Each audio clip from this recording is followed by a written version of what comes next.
Tiens, moi, ça va super. Aujourd'hui, je vous donne 4 infos. Alors, j'ai oublié d'en rajouter une. Vous verrez pourquoi tout à l'heure. Alors, on va commencer déjà par Patrick Fiori. On le connaît parce que Fiori, c'est un chanteur qui a percé à partir de 2015 grâce à Peut-être que peut-être, ou bien encore à Chez nous avec son duo avec Soprano. Et donc son actu dont je vais vous parler aujourd'hui, c'est qu'il est en tournée. Oui, je vous dis bien qu'il est en tournée. En 2024, en revanche. Il sera le 16 mars 2024 à Marseille, le 17 mars prochain à Nice. Pour plus d'informations, vous allez sur son Instagram Patrick Fiori et vous allez voir, il y a toujours les dates de marquées, ces prochaines dates. Mais ce que je peux vous dire aussi d'autre sur les tournées de Fiori, c'est que son manager a dit, je cite, que cette tournée va être inédite et que jamais Fiori n'a fait ça. Donc, qu'est-ce qu'il y aura comme surprise? On l'ignore, mais on verra par la suite. On verra bien. Deuxième info de la journée, je voulais vous parler de la chanteuse Zazie. Bon, Zazie, on la connaît parce que dans les années 90, elle a écrit pour d'autres chanteurs. Elle a écrit par exemple Allumer le feu pour Johnny Hallyday. Donc sa plume était assez reconnaissable.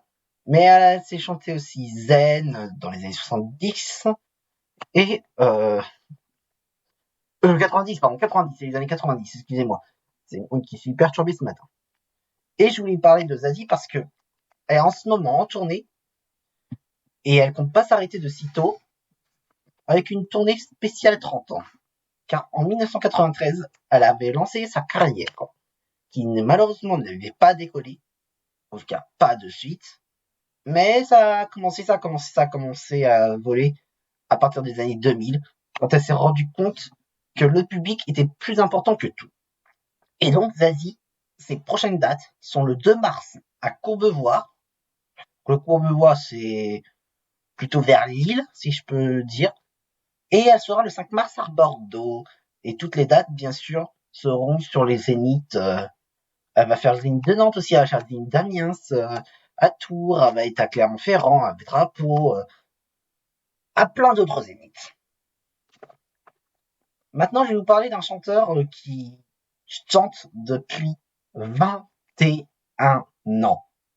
En 2002, il s'est fait connaître grâce à la chanson Le Portrait, qui raconte le décès de sa mère. C'est Calogero, et aujourd'hui, il fait une tournée dédicace. Qu'est-ce que c'est qu'une tournée dédicace? Une tournée dédicace, en fait, c'est pour rendre hommage aux gens. Et là, il commence sa tournée à partir du 11 janvier 2023. Il sera au Zénith de Lille. Le 12 janvier, il sera en Belgique, plus précisément à Bruxelles.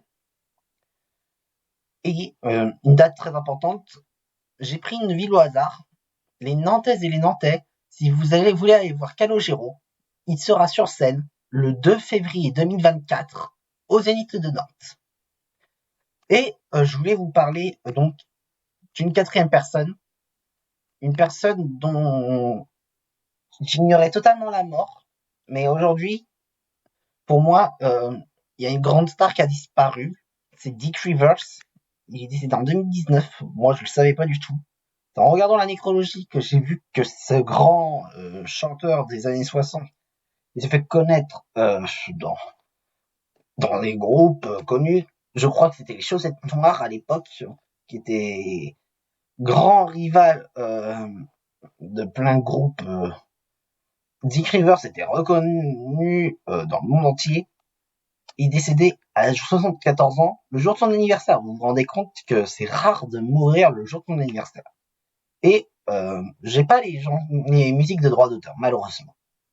Mais je vais continuer à vous parler de lui. En fait, ce chanteur, il a percé à partir des années 60. Il a chanté Oh Daniela, que je vous mettrai bien évidemment en description tous les liens des Insta, des tournées et des trucs comme ça pour les droits d'autres chanteurs dont je vous ai parlé avant. Et je vous mettrai la chanson Daniela de Dick Rivers à chanter dedans. Il faut savoir que Daniela, pour lui, c'était pas n'importe qui. C'était une fille qu'il avait rencontrée comme ça par hasard dans la rue et ça lui a marqué. Il se souvenait juste de son prénom C'était en quelque sorte une déclaration d'amour, sans l'être non plus vraiment. C'était pas vraiment une déclaration d'amour, puisqu'ils ne se connaissaient pas. Mais n'empêche que cette Daniela a devenu sa femme entre 1960 et 1970. Quand il a arrêté sa tournée en 1981, elle a dû le quitter parce qu'elle ne voulait que l'argent. Pour elle, c'était l'argent, l'argent, l'argent, l'argent, l'argent. Vous devez vous dire, et donc, elle se marie juste pour l'argent? Oui et non. Elle a avoué à un journal du Temps, date des années 70, que si elle s'était mise avec Dick Rivers, c'était pour l'argent, mais aussi parce qu'elle l'aimait vraiment. Devant les caméras, elle ne le montrait pas parce qu'elle voulait pas se montrer inférieure à Dick Rivers au niveau de la célébrité, mais Daniela fera en sorte que dans sa vie privée, Dick Rivers et elle partagent un grand amour. Et on peut dire que ça a duré plus de 10 ans, malheureusement. 20 ans, pardon, plus de 20 ans. Voilà. En tout cas, ces infos ont duré moins longtemps que je ne pensais. Je vous en donnerai d'autres à 13h. Je vous donne rendez-vous à 13h pour de nouvelles infos. J'espère que ces petites infos du matin vous ont plu. Je vais faire à partir de maintenant à 10h45 jusqu'à 10h50 maintenant mes lives. Comme ça, après tout, on sera réveillé. Et si vous avez envie, je la mets sur YouTube à midi et je relance la live Twitch à 13h pour la remettre à 15h sur YouTube. C'est la fin de cette vidéo. J'espère qu'elle vous aura plu. En tout cas, si c'est le cas, n'hésite pas à t'abonner, à mettre un pouce bleu et mettre un mot de commentaire. Sur ce, je vous dis à dans 1h20 pour un nouveau live Twitch. Et je vais mettre la vidéo sur YouTube d'ici 20 minutes. Allez, je vous la mets à 11h sur YouTube. Sur ce, bonne journée à vous. Bye.